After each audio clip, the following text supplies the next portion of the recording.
AP ఎలక్షన్లలో YCP, TDP, BJP, Janasena నుండి టికెట్లు వచ్చిన వారు నామినేషన్లు వేయడానికి రెడీ అవుతున్నారు. పార్టీల టికెట్లు రాని వారు కూడా ఇండిపెండెంట్గా నామినేషన్లు వేయడానికి రెడీ అవుతున్నారు. వీళ్ళే కాదు, చాలామంది ఎలాగైనా ఎలక్షన్లో పోటీ చేయాలి, కుదిరితే ఎమ్మెల్యే అయిపోవాలి అనుకుంటూ నామినేషన్లకు సిద్ధమవుతున్నారు. ఇంతకీ అసెంబ్లీ ఎన్నికలలో ఎవరైనా పోటీ చేయవచ్చా?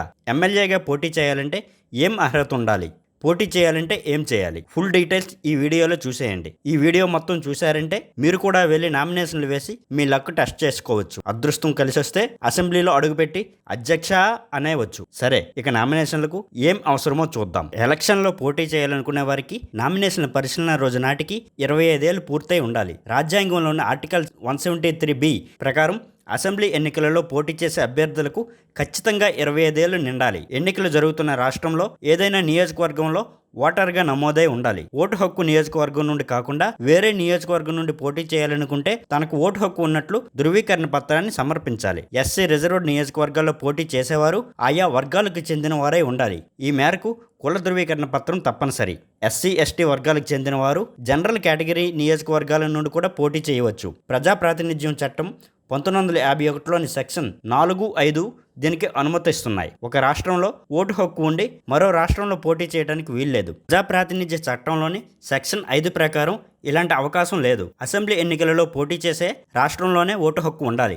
ఏ కేసులోనైనా దోషిగా నిర్ధారణ 2 ఏళ్లు జైలు శిక్ష పడితే ఎన్నికల్లో పోటీ చేయడానికి అర్హులు కాదు. ప్రజాప్రాతినిధ్య చట్టం 1951లోని సెక్షన్ 8లో 3 ప్రకారం అలాంటి వారు ఎన్నికల్లో పోటీ చేయడానికి అనర్హులకు దోషిగా తేల్చుతూ ఇచ్చిన తీర్పుపై స్టే ఉంటే ఆ సమయంలో ఎన్నికల్లో పోటీ చేయవచ్చునని సుప్రీంకోర్టు ఓ కేసులో చెప్పింది. సర్వీసులో ఉన్న ప్రభుత్వ ఉద్యోగులు ఎన్నికల్లో పోటీ చేయడానికి అర్హులు కాదు. ఎన్నికల్లో పోటీ చేయాలంటే ప్రభుత్వ ఉద్యోగానికి రాజీనామా చేయాల్సి ఉంటుంది. చట్ట ప్రకారం తమకు అన్ని అర్హతలు ఉన్నాయి అనుకున్న వారు అసెంబ్లీ ఎన్నికలలో పోటీ చేయాలనుకుంటే అందుకు కొంత మొత్తం సెక్యూరిటీ డిపాజిట్గా చెల్లించాలి. ప్రజాప్రాతినిధ్య చట్టం ప్రకారం 1951లోని సెక్షన్ 34లో 1 ప్రకారం అసెంబ్లీ ఎన్నికల్లో పోటీ చేసే అభ్యర్థులు 10,000 సెక్యూరిటీ డిపాజిట్ చెల్లించాలి. ఎస్సీ, ఎస్టీలకు ఈ మొత్తంలో రాయితీ ఉంటుంది. వారు 5,000 సెక్యూరిటీ డిపాజిట్ చెల్లిస్తే చాలు. ఎస్సీ, ఎస్టీలు తమకు కేటాయించిన రిజర్వ్డ్ నియోజకవర్గాల నుండే కాకుండా జనరల్ నియోజకవర్గాల నుండి పోటీ చేసినప్పుడు కూడా ఈ రాయితీ వర్తిస్తుంది. పోటీ చేసే నియోజకవర్గాల్లో చెల్లుబాటైన ఓట్లలో 1/6 సాధించిన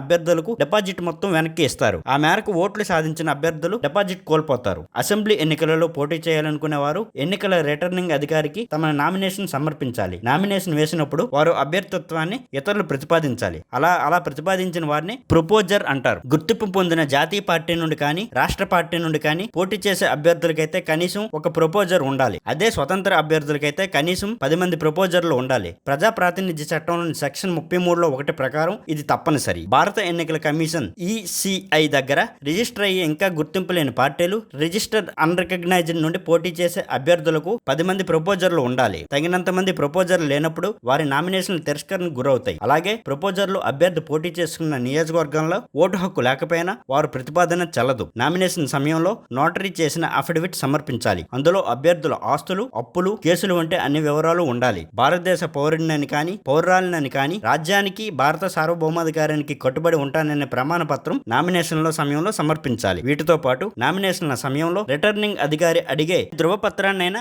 అభ్యర్థులు సమర్పించాల్సి ఉంటుంది. ఇందుకు నామినేషన్ పరిశీలన తుది గడువు వరకు సమయం ఉంటుంది. ప్రజా ప్రాతినిధ్య చట్టం 1951లోని సెక్షన్ 36 ప్రకారం అభ్యర్థుల నామినేషన్ పరిశీలించే అర్హత నిర్ణయించే అధికారం రిటర్నింగ్ అధికారిదే. నామినేషన్లు వేసినప్పుడు చాలా మంది అభ్యర్థులు భారీ ఊరేగింపుగా వెళ్తుంటారు. అయితే రిటర్నింగ్ అధికారి కార్యాలయానికి 100 మీటర్ల పరిధిలో మాత్రమే ఇలాంటి ఊరేగింపులకు అనుమతి ఉండదు. ఆ 100 మీటర్ల దూరంలో గరిష్టంగా 3 వాహనాలని అనుమతిస్తారు. రిటర్నింగ్ అధికారి కార్యాలయంలో కూడా పెద్ద సంఖ్యలో జనం వెళ్లడానికి లేదు. అభ్యర్థి సహా మొత్తం 5 మాత్రమే వెళ్లడానికి ఉంటుంది.